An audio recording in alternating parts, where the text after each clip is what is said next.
Alhamdulillahirabbil alamin. Alladzi arsala rasulahu bil huda wa dinil haq liyudhhirahu 'alad dini kulli walau karihal kafirun. Asyhadu an la ilaha illallah wahdahu la syarikalah wa asyhadu anna Muhammadan abduhu wa rasuluh. Allahumma salli ala Muhammad wa ala alihi wa sahbihi ajma'in. Amma ba'du.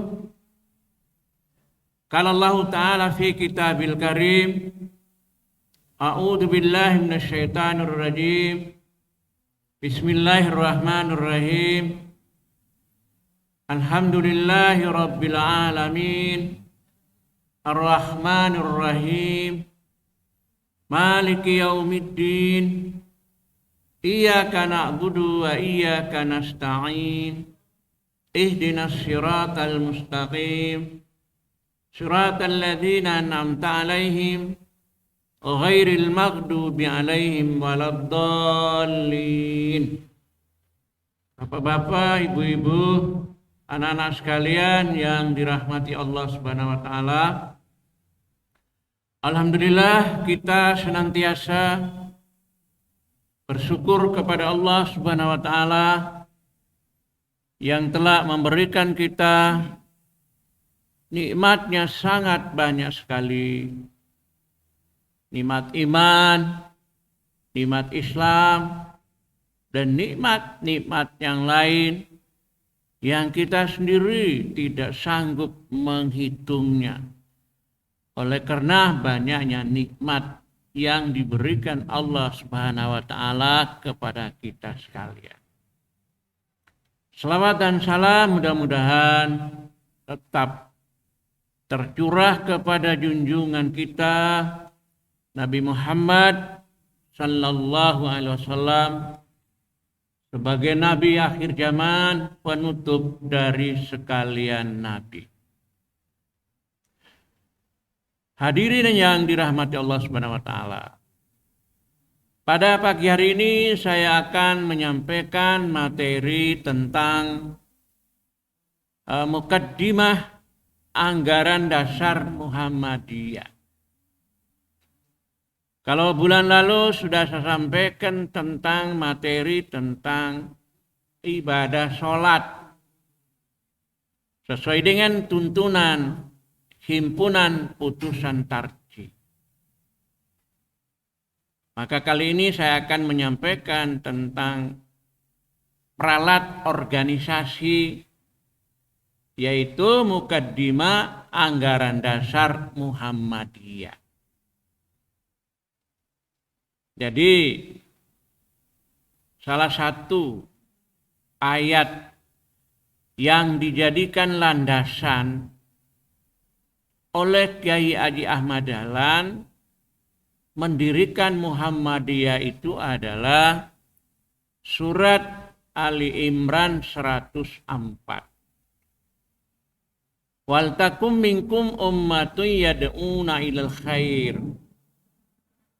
wa ya'muruna bil ma'ruf wa yanhauna 'anil munkar wa ulaika humul muflihun. Dan hendaklah ada di antara sekelompok umat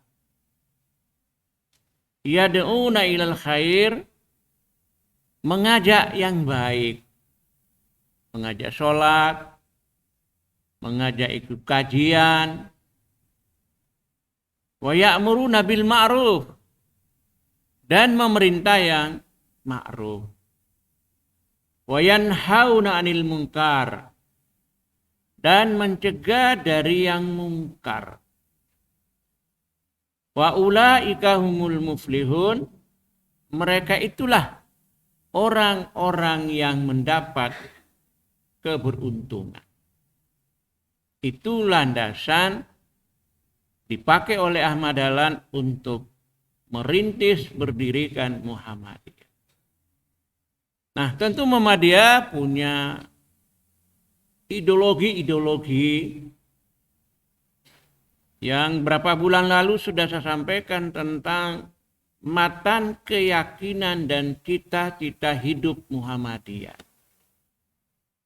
Kali ini saya akan menyampaikan mukaddimah, itu arti pembukaan. AD itu anggaran dasar Muhammadiyah. Latar belakang apa? Sejarahnya bagaimana? Sehingga adanya mukaddimah ini. Sejarahnya itu sejak tahun 45, Ketua Muhammadiyah itu namanya Ki Bagus Hadikusumo. Ketika Muhammadiyah didirikan, dia masih anak-anak, Pak. Masih anak-anak itu. Kebetulan tetangganya Ahmad Dahlan itu, tetangganya. Jadi dia menggantikan Kiai Haji Mas Mansur yang mati di penjara, Pak, oleh Belanda itu. Nah, karena pada saat itu akan didirikan sebuah negara namanya Negara Republik Indonesia. Negara RI, Pak, RI Negara Indonesia. Maka dibentuklah BPUPKI. Nah, tugas BPUPKI itu adalah mencari bahan-bahan untuk merumuskan Pancasila dan UUD 45. Nah, setelah BPUPK berhasil dibubar diganti dengan PPKI. Panitia Persiapan Kemerdekaan Indonesia. Maka lahirlah negara RI tanggal 17 Agustus. Tanggal 18 Agustus baru ditetapkan dipilih presiden. UUD 45 dan Pancasila sebagai dasar negara. Nah, dari pengalaman itulah Ki Bagus merenung. Dia mencari, kalau pengalaman dia ikut merumuskan konstitusi kita, terutama kalau di negara itu namanya apa? Kalau kita mukaddimah, kalau negara namanya pembukaan UUD 45. Akhirnya berhasil dia menyusun. Kebetulan yang menyusun itu dua orang. Ki Bagus Hadikusumo dengan Profesor Dr. Hamka. Kemudian dimajukan ke Muktamar Muhammadiyah ke-30 tahun 1950. Jakarta itu. Dan yang diterima itu punyaan Ki Bagus Hadikusumo. Yang kemudian disempurnakan. Misalnya oleh anggota sempurna itu Hamka, Farid Ma'ruf, Yunus Anis, tokoh-tokoh dulu itu kan. Yang jadilah mukaddimah anggaran dasar Muhammadiyah yang kita pakai sekarang. Itu sejarahnya. Nah, mukaddimah itu sebagai apa? Sebagai pegangan dalam sebuah organisasi. Nanti ada mukaddimah, ada kepribadian Muhammadiyah, ada namanya kehidupan Islami warga Muhammadiyah. Tahun 2000 itu dihasilkan di Jakarta. Itu ada masuk lagi nanti didukung oleh ADAT, anggaran dasar anggaran Muhammadiyah. Jadi kalau memang kita itu aktivis Muhammadiyah, mengerti lah itu. Karena mau balik kita yang begitu baik jarang ngerti, Pak. Karena mereka kerja hanya dakwah saja, Pak. Tidak memperdalam ini. Yang perdalam ya orang-orang yang ngajar di SD, SMA, di perguruan tinggi. Saya, Pak Usman, Pak Husni, itu kita ngajar Muhammadiyah. Sekarang Pak Imam Abbasi yang muda-muda itu memahami betul ideologi. Jadi mukaddimah anggaran Muhammadiyah itu diawali dengan surat Al-Fatihah. Al-Fatihah itu artinya pembuka.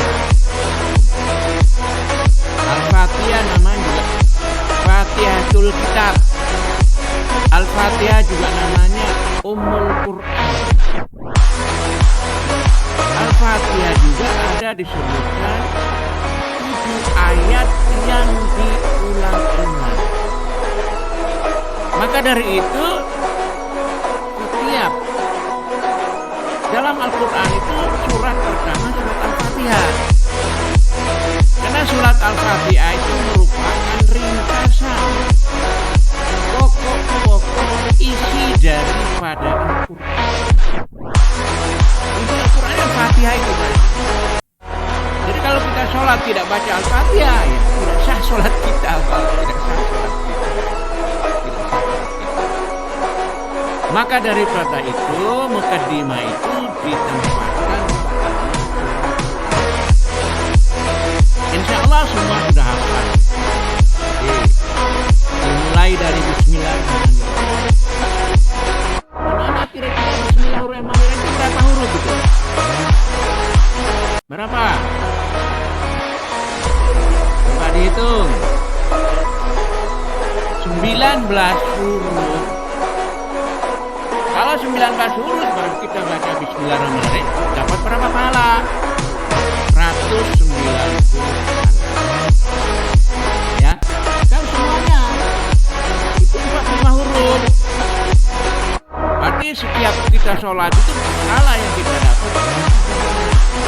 Mulai daripada alhamdulillah, Ar-Rahmanir-Rahim, Maliki Yaumiddin, Iyyaka na'budu wa iyyaka nasta'in, ihdinas siratal mustaqim, siratal ladzina an'amta 'alaihim ghairil maghdubi 'alaihim waladdallin. Ini merupakan inti dan rukun dari sholat. Maka dari itu kalau kita sholat membaca surat Al-Fatihah tidak boleh cepat-cepat. Harus ayat demi ayat. Ya. Ayat demi ayat. Jadi dengan nama Allah yang Maha Pengasih dan Penyayang. Alhamdulillahirabbil alamin. Berarti kita memuji Allah. Segala puji bagi Allah, Tuhan semesta alam. Ketika kita membaca Alhamdulillahirabbil alamin, ya Allah menjawab. Karena kita memuji Allah, Allah menjawab pujian. Hamidani abdi, hambaku telah memuji. Ar-Rahmanir Rahim, yang Maha Pengasih lagi. Ingat, Ar-Rahmanir Rahim itu adalah termasuk apa? Nama-nama Allah yang baik. Rahman ya Rahim, ya Malik ya Kudus, ya Salam ya Mu'min, ya Muhaimin ya Aziz. Ini nama Allah. Allah juga menjawab, Asna alayya abdi, hambaku telah menyanjung. Kita baca itu karena kita menyanjung Allah. Maka Allah merasa dianjung, maka Allah menjawab, Asna alayya abdi. Maliki yaumiddin, Maliki yaumiddin itu Allah menjawab. Allah menjawab, yaitu Majadani abdi. Majadani abdi itu artinya aku telah dimuliakan. Jadi pujian, sanjungan dan memuliakan itu milik Allah. Berarti manusia tidak boleh dipuji, tidak boleh disanjung, tidak boleh dimuliakan. Yang mulia itu hanya milik Allah. Nah kita karena kadang-kadang yang mulia, hakim aja itu dianggap mulia. Kalau dia memutus perkara itu tidak adil, Pak. Atau memutus perkara itu berpihak kepada yang berdusta. Bisa. Tapi disebut mulia, tapi di akhirat tidak akan mulia. Hakim itu ada 3 golongan. Yang satu masuk surga, yang 2 masuk neraka. Kemudian iya karena Abu iya karena Sa'in. Ini ada hak dan kewajiban. Hanya kepadamu kami menyembah, hanya kepadamu kami minta pertolongan. Berarti kita punya kewajiban menyembah Allah. Karena kita Allah kan sama khalaqul jinna wal insa illa liya'budun kan. Kewajiban kita menyembah. Dan hak kita apa? Hak kita ya karena hidup, iya. Karena doa itu merupakan sebagai iman. Orang yang tidak berdoa itu adalah orang yang sombong, orang yang angkuh, orang yang takabur, merasa diri segala-galanya, dia tidak butuh Allah. Padahal kita sangat membutuhkan. Baru iya karena doa yang mustahil itu Allah menjawab, ada baini wa baini abdi wali abdi mas, ini untukku dan untukku apa yang itu jawaban Allah. Jadi maksudnya atas untuk Allah, bawahnya untuk kita, karena di dalamnya mengandung doa. Apa doanya? Kita berdoa kepada Allah agar supaya Allah memberi petunjuk kepada kita. Bagaimana Allah telah memberi nikmat ada orang-orang dahulu sebelum kita, agar Allah tidak memasukkan kita termasuk orang yang sesat, tidak termasuk orang yang wajib gadap murtad.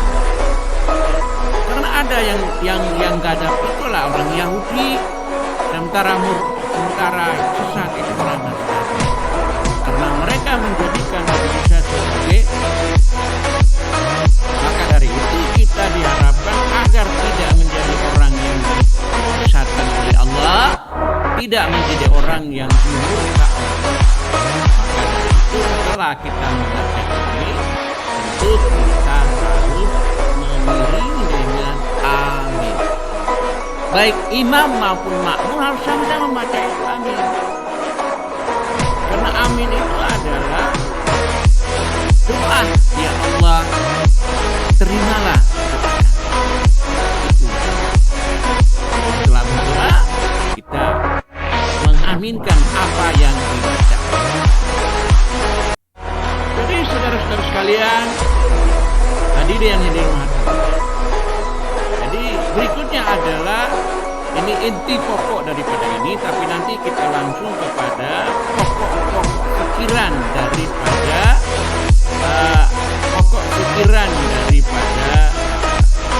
mukadimah anggaran dasar Muhammad. Pokok pikiran pertama, hidup manusia haruslah bertauhidkan Allah, bertuhan, beribadah, serta tunduk dan taat hanya kepada itu pertama.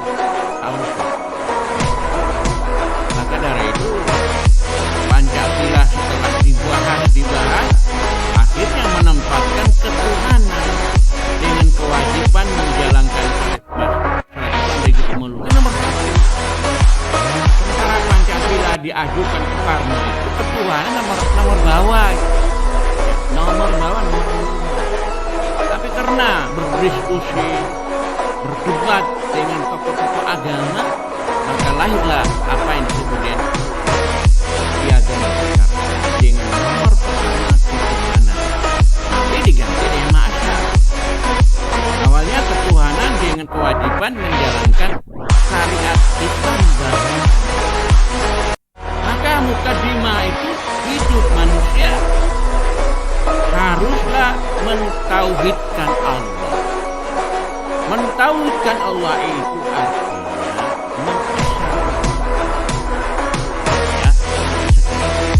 tauhid itu artinya Allah. Dasarnya adalah qul huwallahu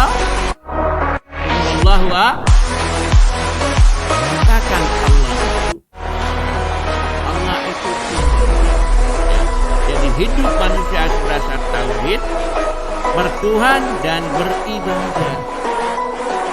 Jadi kalau sudah ada tauhid, tauhid itu kan ada juga disebut iman kan? Iman itu adalah iqraru bil lisan, tasdiqum bil qalbi, wa amalun bil qalbi. Artinya iman itu kamu yakin dalam hati. Iman itu adalah kamu ucapkan dengan lisan. Iman itu harus kamu buktikan dengan. Jadi kalau orang sudah mengucapkan 2 kalimat syahadat, dia harus sholat, dia harus zakat, dia harus puasa. Itu bukti dari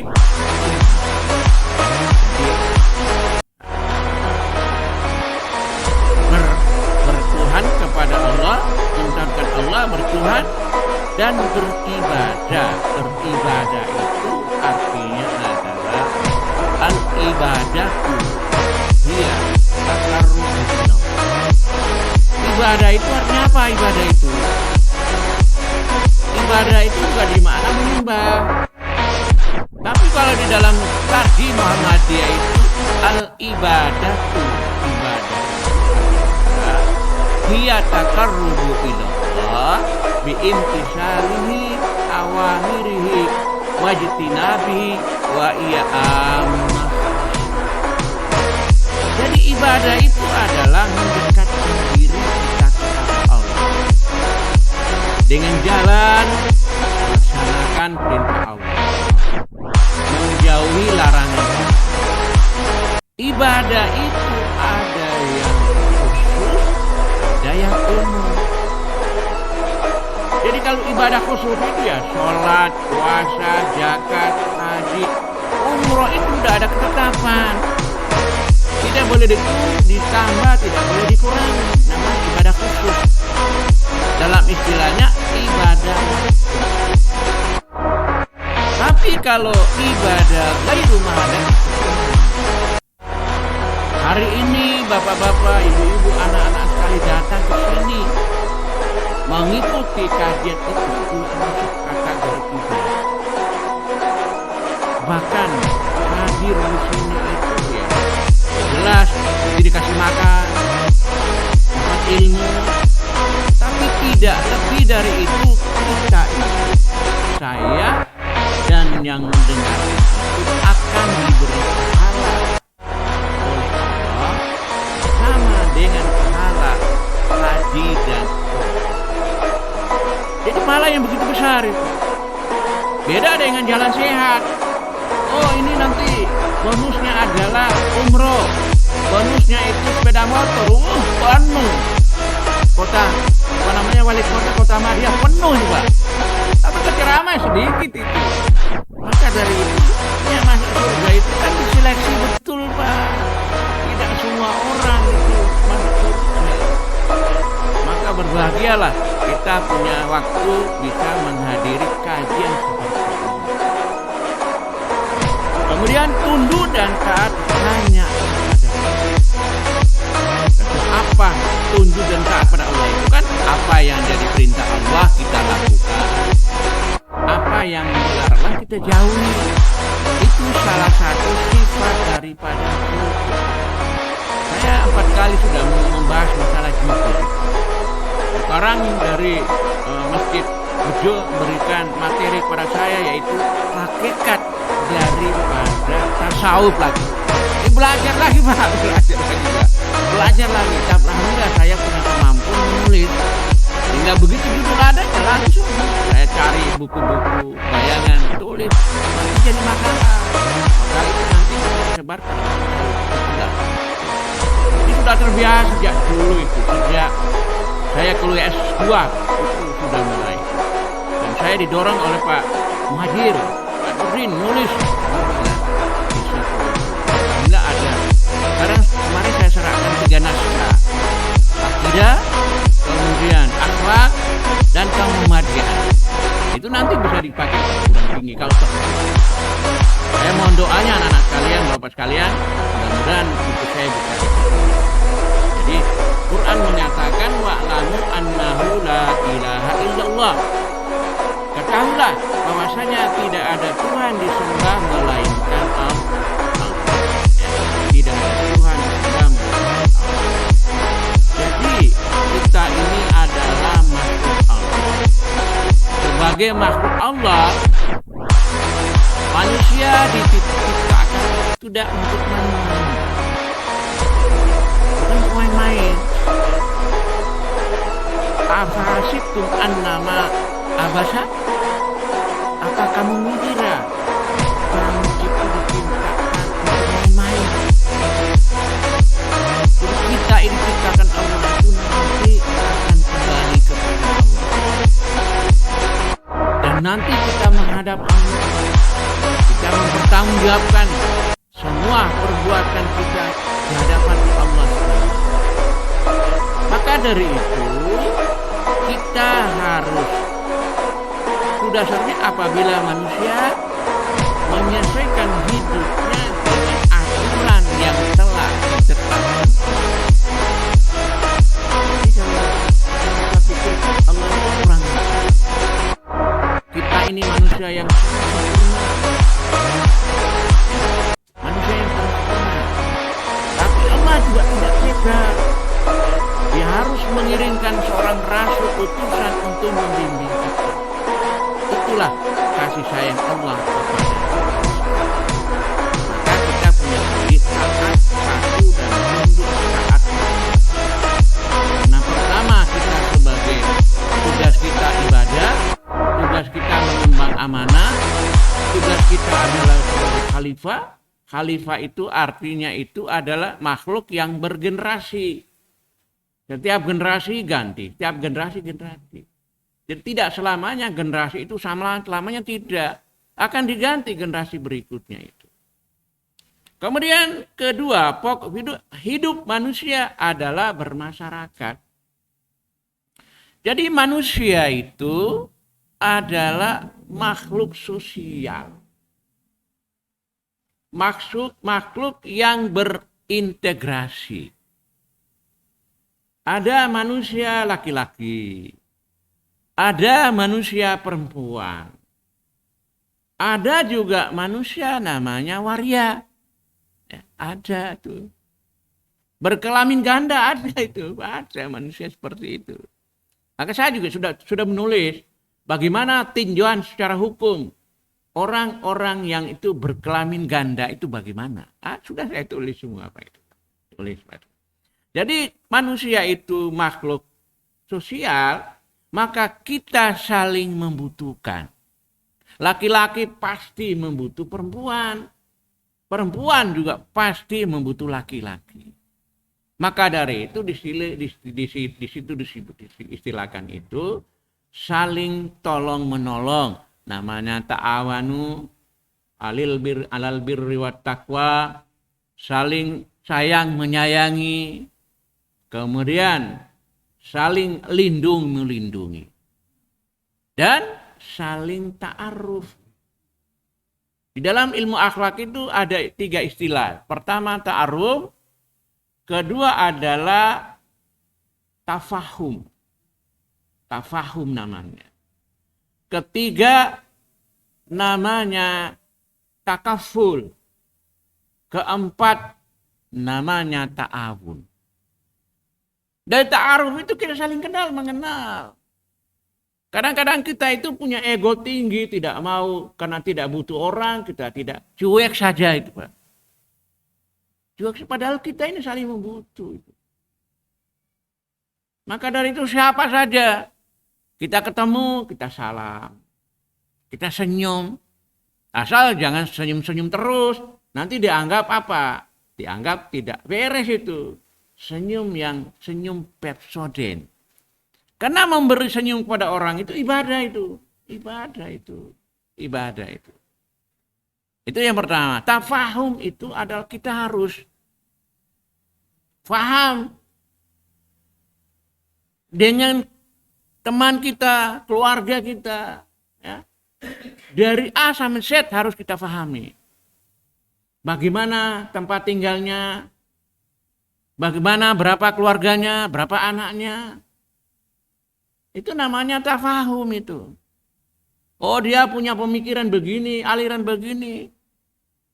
Apalagi sama-sama Islam. Perlu kita dekati itu. Namanya tafahum. Yang ketiga, takaful itu artinya saling melindungi. Jadi mungkin ada orang yang fitnah kita. Karena kita orang baik, maka ada yang membela kita. Pasti ada itu. Ya, takaful namanya itu. Kayak salah seorang tokoh orang barat namanya Mikhail Harf. Dia menulis 100 tokoh dunia. Itu dikecam habis oleh orang-orang barat itu. Karena Nabi itu dianggap pendusta. Dia teliti bertahun-tahun itu. Maka dia menulis buku namanya 100 tokoh dunia berpengaruh. Dibacakan itu di depan orang-orang di universitas. Namanya ilmiah itu harus diuji di universitas, Pak. Ya. Bukan diuji di polisi, bukan itu. Universitas yang ahli menguji itu. Dia kesimpulan, tidak mungkin Muhammad itu pendusta. Awal mula dia seorang diri, istrinya, ponakannya, terus sekarang itu umat Islam sudah 1 miliar. Mana mungkin Muhammad itu pendusta. Jadi dia membela itu. Jadi banyak orang barat itu membela. Ya, membela itu. Bahkan orang Yahudi itu kan orang yang paling benci kan. Jadi salah seorang Yahudi itu mencoba melakukan penelitian, Pak. Diteliti sekelompok wanita muslim, ibu-ibu, sekelompok ibu-ibu yang memang non-muslim. Diteliti. Hasilnya berbeda. Yang muslim ternyata dia teliti itu bahwa ibu-ibu itu adalah manusia bermartabat. Tidak pernah berselingkuh, Pak. Itu orang Yahudi itu, Pak. Sementara orang-orang non-Islam di Amerika itu ada sekelompok orang itu diteliti. Ternyata rata-rata ibu-ibu non-Muslim itu selalu punya pasangan lebih dari 1, Pak. Alias dia berselingkuh. Dari mana dapatnya? Dia teliti. Ternyata jari-jari ini menempel di tubuh istri itu tidak akan hilang sampai 3 bulan. Baru bisa hilang. Kenapa 3 bulan? 3 bulan itu maksudnya bahwa orang yang dicerai oleh suaminya harus menunggu 3 kali kuru. Salah satu kuru. Baru 3 kali suci. Baru hilanglah bekas jari-jarinya di tubuh istrinya. Dia siap menerima suami yang lain. Akhirnya dia kagum masuk Islam. Masuk Islam nih orang Yahudi itu. Padahal ya, Yahudi kan jelas kan. Walan tarda angkal Yahudi walan Nasara hatta tatabi'a millatahum. Orang Yahudi Nasrani tidak akan senang kepada kalian. Sepanjang kamu belum mengikuti langkah mereka. Sepanjang kamu belum mengikuti agama mereka. Maka Nabi mengatakan nanti satu saat di akhir zaman itu. Kamu itu mengikuti mereka itu sampai kamu masuk dalam lubang biawak. Kamu ikut. Siapa ya Rasulullah? Ayah itu Yahudi Nasrani itu. Salah satunya saya contoh. Setiap tanggal 14 Februari pasti namanya hari Valentine Day. Mayoritas umat Islam ikut kan? Ada yang jual bunga, ada yang gini-gini. Nah itu salah satunya itu. Budaya Yahudi kita ikuti. Hanya sebagai manusia kita juga senantiasa berbuat baik dengan mereka. Sebab zaman Nabi itu kan membangun suatu peradaban itu. Itu semua Yahudi Nasrani hidup dalam negara dipimpin Nabi. Nabi tidak pernah memaksa mereka masuk Islam, tidak pernah itu. Nabi berlakukan mereka dengan baik. Jadi hal ini di dalam surat Al-Hujurat ayat 13 ya. Ya ayuhan nas, wahai manusia. Inna khalaqnakum min dzakarin wa unsa. Waja'alnakum su'uban wa qabaila lita'arafu. Inna akramakum indallahi atqakum. Wahai manusia, sesungguhnya kami menciptakan kamu dari seorang laki-laki dan seorang perempuan. Dan menjadikan kamu bersuku-suku. Supaya kamu saling kenal mengenal. Sesungguhnya orang yang mulia, paling mulia di sisi Allah ialah orang yang paling bertakwa di antara kalian. Sungguhnya Allah Maha mengetahui lagi Maha mengenal. Ayat ini jelas menunjukkan bahwa kita itu harus, apalagi negara kita itu kan negara Pancasila. Itu berarti semua warga negara.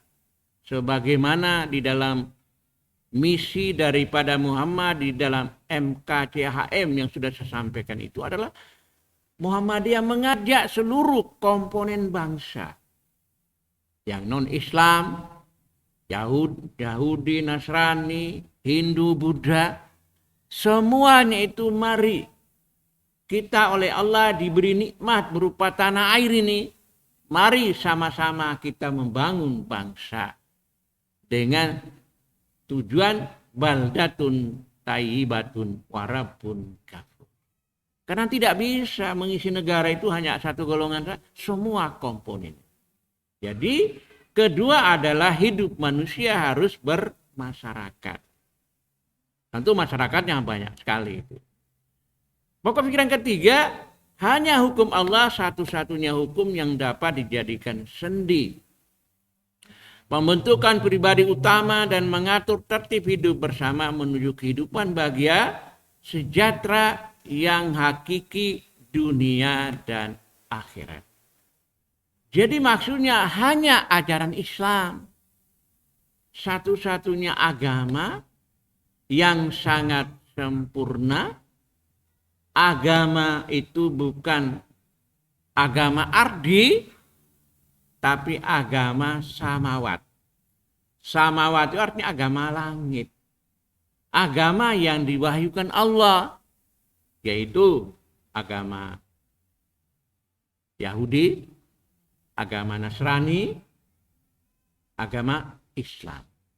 Jadi semuanya Islam sebenarnya itu. Saya mencoba menelusuri itu. Dalam surat Surah itu juga disebutkan mulai Nuh sampai Ibrahim itu Islam. Bahkan saya ketemu di surat Ali Imran ayat 52 itu juga umat Nabi Isa itu juga mengatakan kami adalah orang Islam, Pak. Demikian pula Nabi Ibrahim. Jadi Islam merupakan agama wahyu yang paling sempurna. Ya. Kesempurnaan di mana? Hal-hal yang kecil diatur, Pak. Ibu-ibu, anak-anak sekalian kalau masuk masjid pasti membaca doa kan? Nanti keluar masjid dibaca doa. Itu kecil kan? Kecil. Masuk kamar mandi ya doa. Keluar kamar mandi juga doa. Hubungan suami istri jadi hal-hal yang sekecil-kecilnya diatur oleh Allah. Maka Islam itu agama yang paling sempurna. Inna dina indallahil Islam. Jadi kalau orang mencari agama selain Islam itu orangnya rugi. Rugi di dunia dan di akhirat. Pasti rugi. Kalau dunia itu dia beruntung. Maka dari itu kan orang-orang non-muslim kan kaya-kaya kan. Ya, perusahaan semua itu orang-orang non-muslim semua Pak itu. Kita pakai HP, kita pakai laptop. Kemudian kita pakai apa lagi? Peralatan itu semua dari sana. Dan mereka kaya-kaya itu. Bayangkan itu. Ya, pabrik misalnya Aqua, mobil semua itu orang-orang barat. Dan memang itu oleh Allah berikan mereka di dunia Pak itu. Maka Quran mengatakan la yagurranna takallubul ladzina kafaru fil bilad. Jangan kamu terpengaruh dengan gerak langkah orang-orang kafir di dunia karena kemajuan mereka begitu pesat, Pak. Teknologi mereka pesat. Hanya di dunia, Pak. Setelah mereka meninggal tidak ada apa-apanya. tempatnya adalah di neraka. Kalau mereka Islam tentu sama-sama. Wa may yabtaghi ghairal islami dina falan yuqbala minhu wa huwa fil akhirati minal khasirin. Itu adalah agama pilihan, dan agama Islam agama yang sudah disempurnakan, tidak boleh ditambah dan tidak boleh dikurangi. Pada saat Nabi wukuf di Arafah, itu Al-Quran turun, surat Al-Maidah ayat 3 itu. Al-yauma akmaltu lakum dinakum wa asmamtu alaikum nikmati wa raditu lakumul Islam madina. Pada hari ini aku sempurnakan bagimu agamamu. Aku cukupkan nikmatku untukmu. Aku rela Islam jadi agama. Berarti Islam sudah sempurna, tidak boleh ditambah, tidak boleh dikurangi. Pegang teguh prinsip Al-Quran dan hadis. Ya, saya kemarin sudah menulis bagaimana karakter pimpinan Muhammadiyah 2022-2027. Sudah saya tulis, Pak, 4 lembar. Sudah saya kirim ke Matan. Kriteria pimpinan Muhammadiyah. Sampai ke tingkat ranting dan cabang. Ya, cabang. Karena rata-rata orang Muhammadiyah jadi pengurus sudah. Namanya saja dicantumkan, tidak pernah aktif itu. Dikira tidak dosa, itu dosa, Pak. Itu amanah, Pak, itu. Jadi saudara bapak-bapak kalau nanti jadi pimpinan daerah, pimpinan cabang, pimpinan ranting, lakukan tugas. Itu amanah, Pak. Setiap amanah pasti diminta pertanggungjawaban. Hanya saya ini kan sudah pensiun, Pak, dari Muhammadiyah, tapi tidak pernah berhenti berdakwah, Pak. Di Lokwaru itu, Pak, Ador itu sudah 12 masjid saya kunjungi, Pak. Tiap bulan, Pak, itu. Masih ada Pak Warno itu. Pak Warno tanya saya di Al-Huda itu tiap hari Selasa minggu pertama, Pak. Kemarin saya ke sana sudah buyar, Pak. Tadi pagi saya ke Pelma, Pak. Alhamdulillah masih 10 orang lebih kan. Walaupun 10 orang tetap saya ceramah. Di Pak Wakili tiap Jumat itu berapa? Hanya Pak Wakili, Bu Wakili sama Pak Nurhadi, 3 orang, Pak. Tetap saya ceramah, Pak, itu. Karena tanggung jawab kita di hadapan Allah nanti. Apalagi bapak-bapak diberi jadi pimpinan nanti, Pak, itu. Kalau misalnya Pak Usman, Pak Ahdor, Pak Muhajirin, mungkin Pak masuk di pimpinan, ya, mari laksanakan tugas dengan sebaik-baiknya. Insya Allah akan mendapat imbalan dari Allah Subhanahu. Karena ternyata begitu, rame-rame calon pimpinan daerah, rame-rame calon pimpinan wilayah, rame-rame calon pimpinan pusat. Tapi begitu jadi dilantik sudah, ya, hidup, ya, ada pun tidak ada pun tidak ada, Pak. Jadi ya cantum namakan saja itu.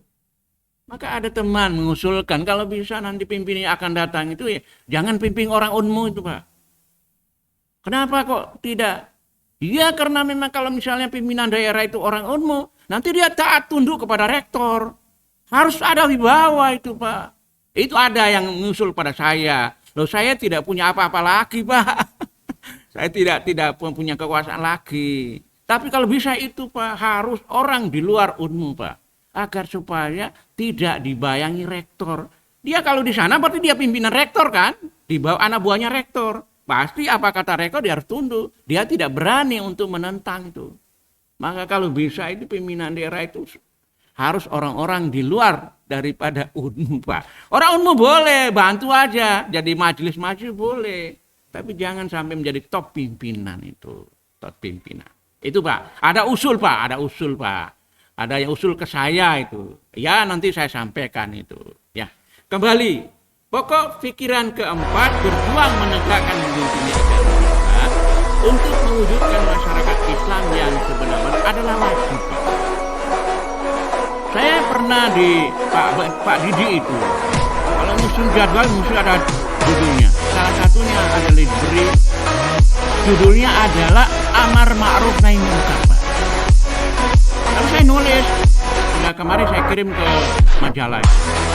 Amar Ma'ruf Nahi Munkar yad'u ilal khair. Itu ada artinya mengajak mengajak kepada kebaikan.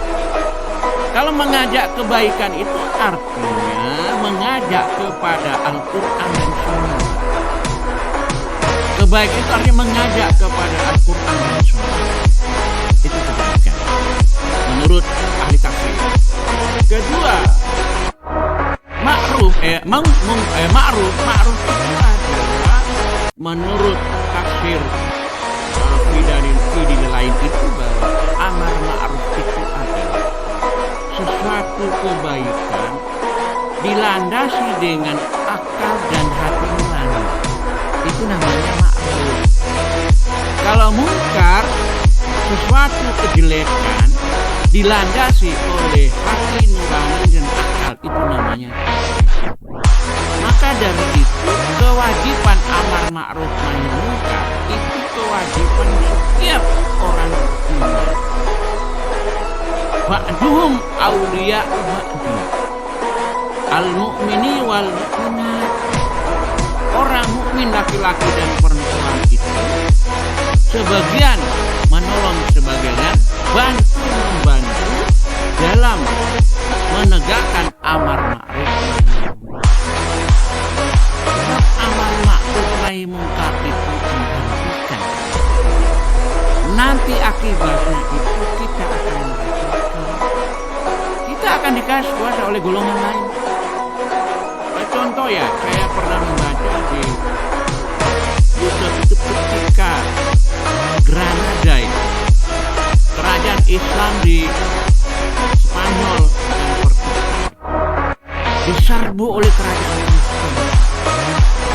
Kerajaannya itu mengungsi ke atas, ke gunung, menangis terseduh-seduh. Terus ibunya begitu bilang apa? Silakan menangis sepuas-puasnya. Karena kamu tidak pernah melaksanakan amar ma'ruf nahi munkar. Hidup berfoya-foya. Karena kekayaan kan luar biasa itu, berfoya-foya. Sementara jihad penting. Maka dari itu kita di Muhammadiyah itu tidak boleh tinggalkan jihad, Pak. Tidak boleh meninggalkan dakwah. Terus kita lakukan dalam setiap saat. Insya Allah itu Allah sudah menjamin kita. Allah itu pemimpin kita di dunia dan di akhirat. Jadi tidak perlu gentar, tidak perlu mundur, terus berdakwah. Namanya dakwah itu pasti ada yang serang, pasti ada yang itu masih ada. Dan resiko terberat itu ya dibunuh atau masuk penjara, itu resiko berdakwah itu. Amar ma'ruf. Dan maka di sini berjuang menegakkan menjunjung agama Islam untuk mewujudkan masyarakat Islam yang sebenarnya kewajiban. Kewajiban tidak boleh kita tinggalkan, Pak. Nah, berdakwah itu sesuai dengan kemampuan kita.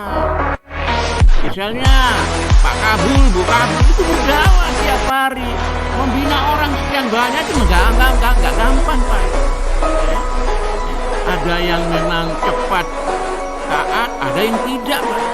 Juga pernah Pak Khairi, Bu Khairi juga pernah mengasuh anak-anak itu.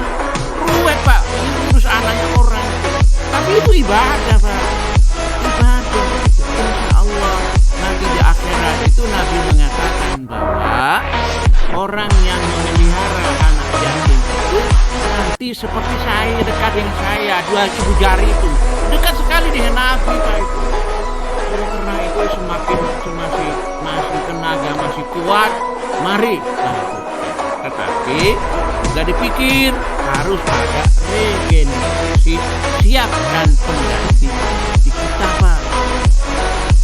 Itu yang penting, Pak. Jangan sampai kita memang tapi kita punya tidak ada pengganti. Nah itu ya kita. Yang berikutnya adalah ayat ini, Pak. Innamal mu'minuna alladzi amanu billahi wa rasulih. Sesungguhnya orang yang beriman kepada Allah dan Rasul. Kemudian mereka tidak ragu-ragu, mereka berjihad dengan harta dan jiwa mereka. Kalau kita punya ilmu, kita berjihad dengan ilmu kita. Punya harta ya berjihad dengan harta. Punya dengan tenaga, berjihad dengan tenaga. Jihad itu artinya apa? Jihad itu bersungguh-sungguh mengerahkan segala kemampuan kita untuk mencari ridho Allah. Bukan perang. Perang itu qital namanya. Jihad itu ya salah satu menyebarkan agama itu. Bersungguh-sungguh untuk menegakkan harta dan jiwa di jalan mereka, itulah orang-orang yang.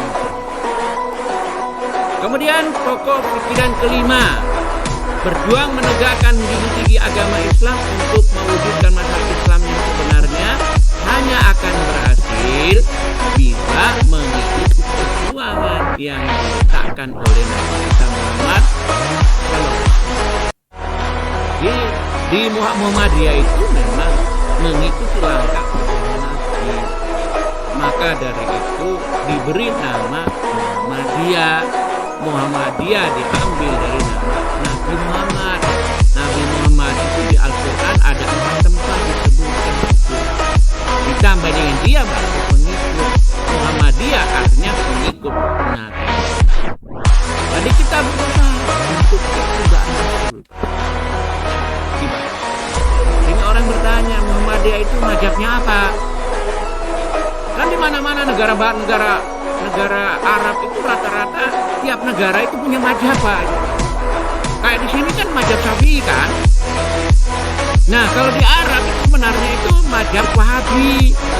Karena yang mendirikan negara itu adalah Muhammad bin Abdul Wahab dengan Ibnu Saud. Maka di sana diterapkan ajaran Wahabi. Salah satunya memang kubur-kubur tidak boleh dibangun, Pak. Coba lihat di Mekah itu. Ada di Ma'la. Itu lihat di tanah tuh, batu. Kemudian kita ke mana? Ke Baki. Cuma begitu, Pak. Ya, kecuali di mana? Di Arafah. Itu ada nama makam, namanya makam Ibrahim.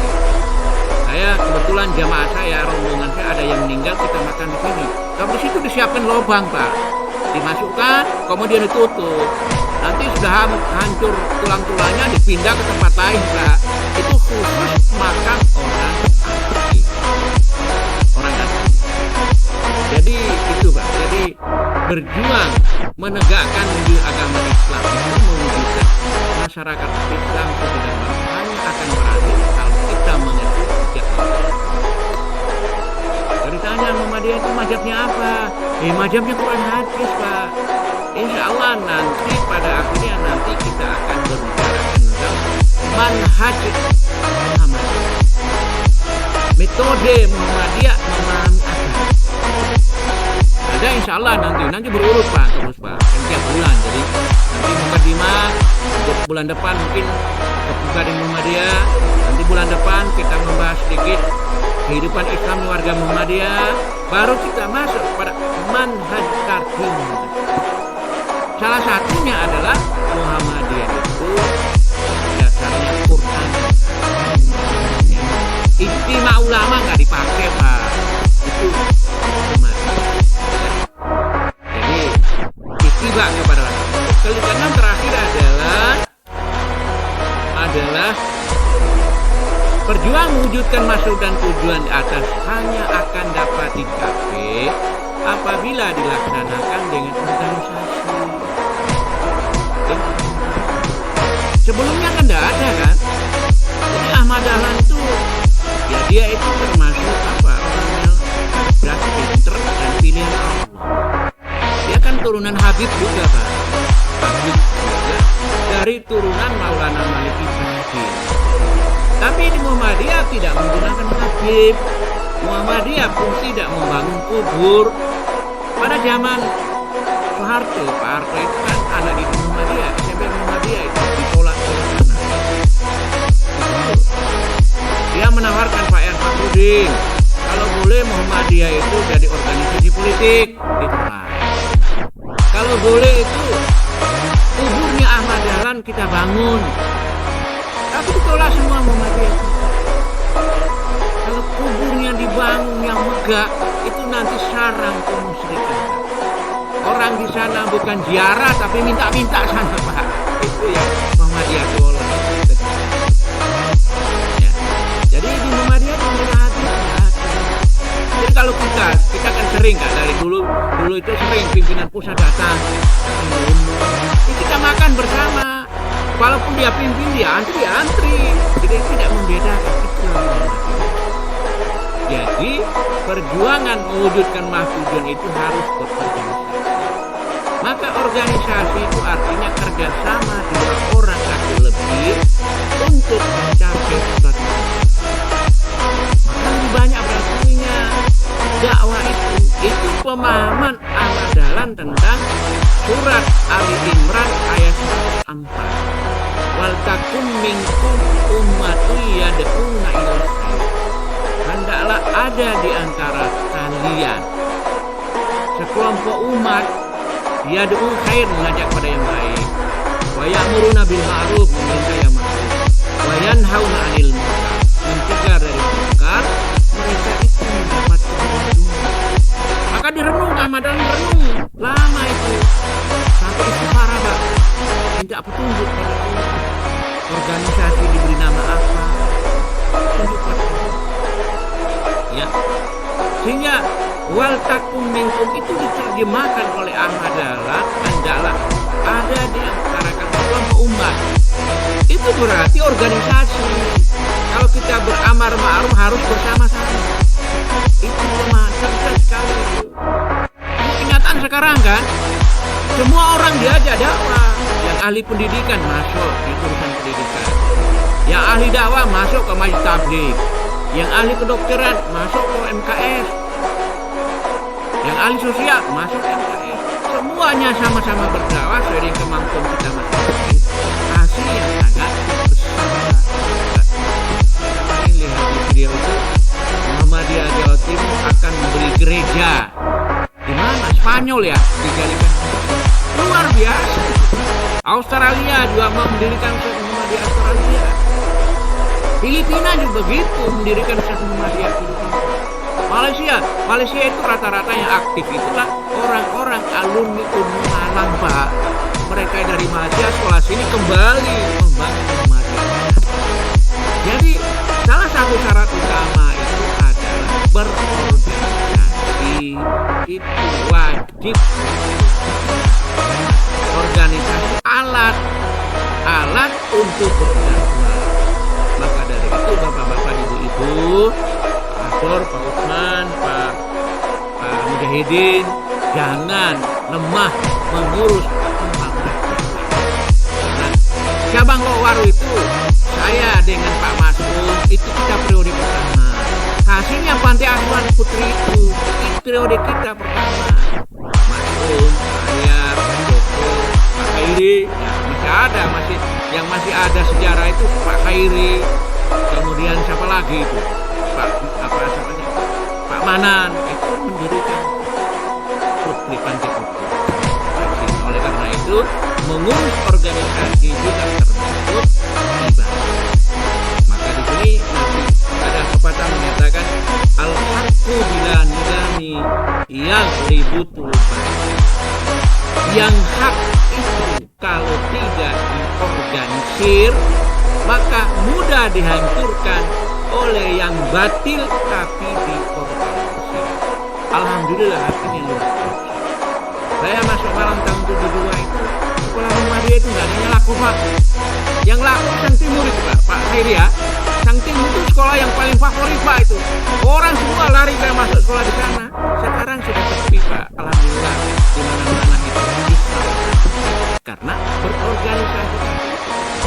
Organisasi itu manfaatnya banyak. Bahkan organisasi kadang-kadang orang itu berorganisasi itu dapat jodoh di organisasi, Pak, itu, Pak. Dapat jodoh di organisasi. Ya, banyak teman, bisa memimpin orang, bisa memikirkan, bisa luas dalam pergaulan. Itu manfaat berorganisasi. Karena kita lihat cabang Lokwaru sulit, ngundang rangkung jarang yang datang, Pak. Kemarin saya khotbah di mana di Teguh. bilang itu Pak Mustaqim di sini cabang Cukung kok enak ya. Jadi tiap subuh itu mereka kunjung satu masjid ke masjid Pak. Berjamaah Pak itu Pak. Jadi Masjid Asyura, kemudian minggu depan siapa lagi itu Pak. Kunjung itu menunjukkan kita ini kok waru kok agak sulit ya. Apalagi diundang oleh Pak Usman, saya share kemana-mana juga yang datang ya tidak banyak karena kesadaran berorganisasi sangat dunianya lebih diutamakan dari itulah Bapak Ibu sekalian berbahagia yang kita pada hari ini mudah-mudahan bermanfaat, kurang dan lebih mohon maaf. Mungkin Bapak Ibu sekalian ada pertanyaan ada, silakan ya Pak Warno. Agak keras dia, soalnya telinga saya agak kurang dengar Pak, agak budrek ya Pak. Kalau banyak obat Pak.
Enggak ada.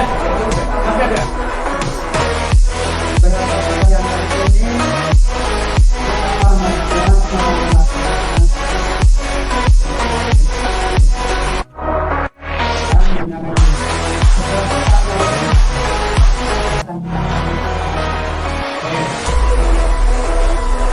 Kalau masalah sholat lebih baik daripada itu. Saya bahkan tadi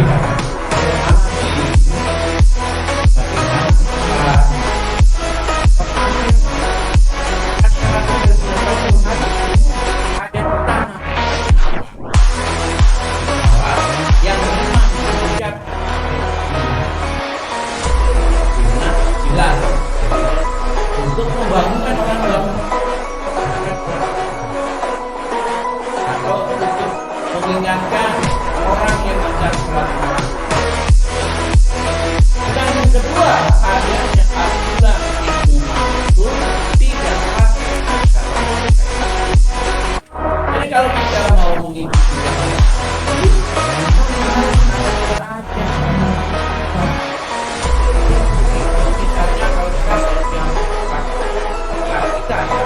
kalau lainnya sudah empat enggak sekolah yang empat berangkat ke sini dan juga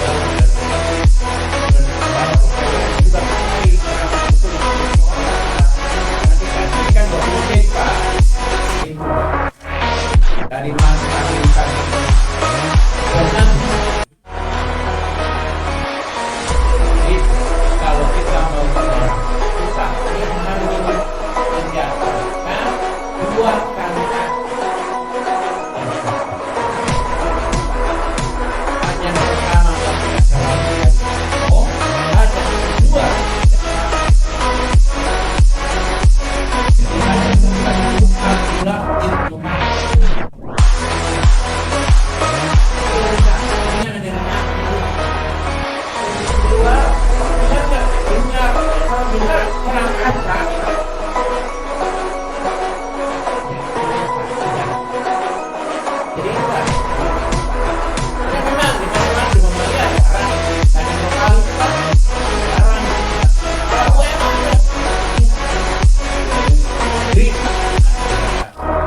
Jalan Bandung Al-Falaj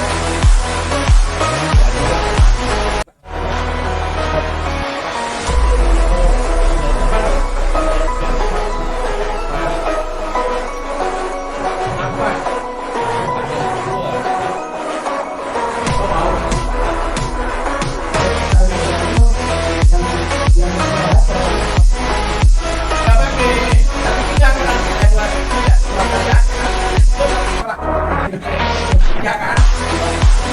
Kalau ada pertama, yang kedua kan orang sebelah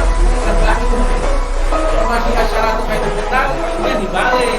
Ayo kita acara memperbaiki kita sekolah. Lebih baik itu daripada sholat. Itu Pak ya. Jadi ada tempat. Ya. Kalau nggak ada, jam 8 Pak ya. Anak-anak nggak ada. Ya, ya, dan itu iman bisa proses pahala. Terima kasih. Mari akhiri dengan doa. Subhanallah